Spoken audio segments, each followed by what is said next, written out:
So we have a leaking transmission oil cooler, and we're gonna replace that today.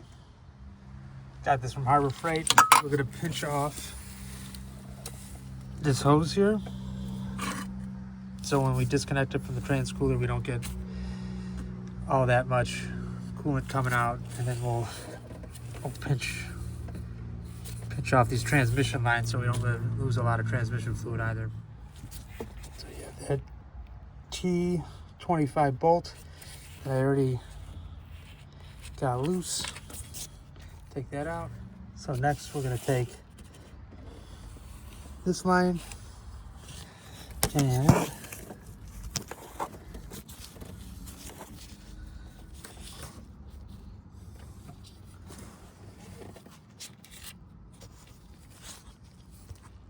that line off, get those up and out of the way.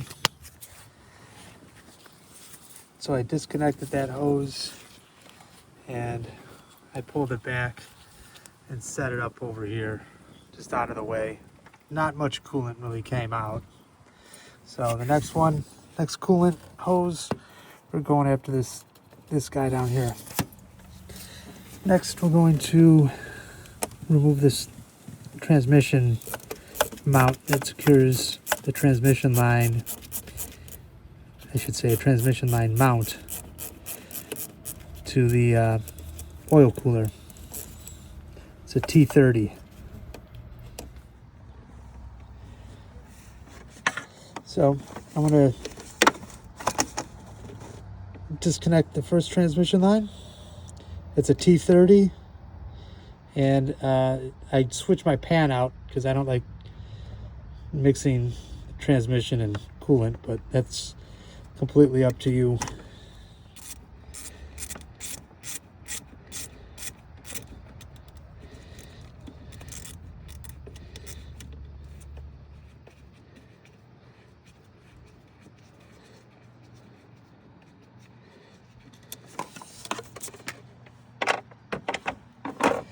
All right, this line should be free. Don't know exactly how much is going to come out. Hopefully not a lot.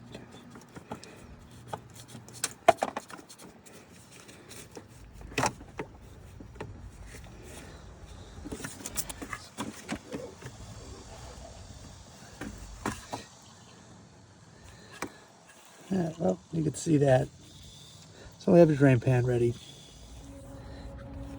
And so the final transmission line, this guy runs here. The clip has to come towards the front of the car. So it's on the opposite, goes to the front, and then it will pull off towards the driver's side of the car. So with having all those hoses disconnected and lines disconnected, you're able just to grab this and work it free and pull up to get a little bit more room to get that final line, transmission line free. And if you look at the new one, here's a new one. I just bought the cheapest one I could find on Amazon for like 70 bucks.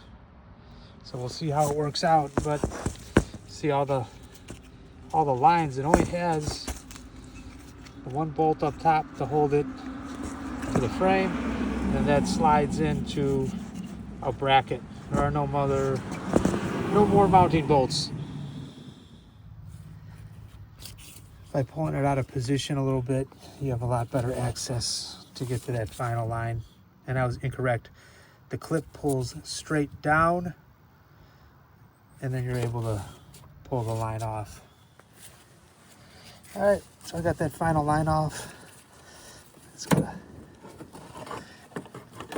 finagle this part out.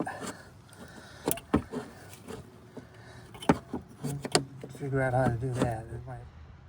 So yeah, we're gonna have to take this upper radiator hose out in order to get enough room in this area. Pull the old one out and the new one in. All right, so with the upper radiator hose out of the way, came out no problem. Time to drop the new one back in there. Same way, and then we'll reattach the upper radiator hose. So I'm learning on the fly here. Don't forget to switch this clip right here. Has to go on the new one, that's speed nut. So we got the new install.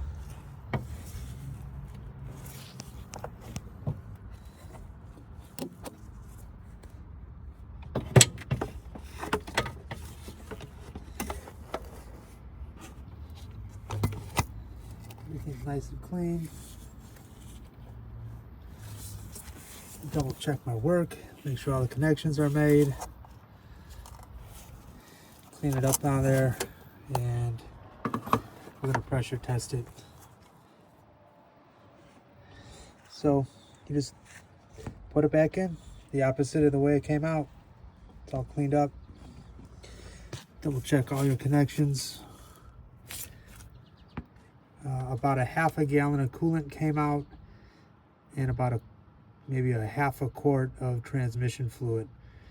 So I'm also going to be doing a transmission fluid and filter change shortly, so I'll take care of the shortage of transmission fluid at that time. Next step is to pressure test the system to make sure it's holding pressure. It should be pretty obvious. I mean, we were working in this area, keep an eye on it. It's dry. Obviously, if it's wet,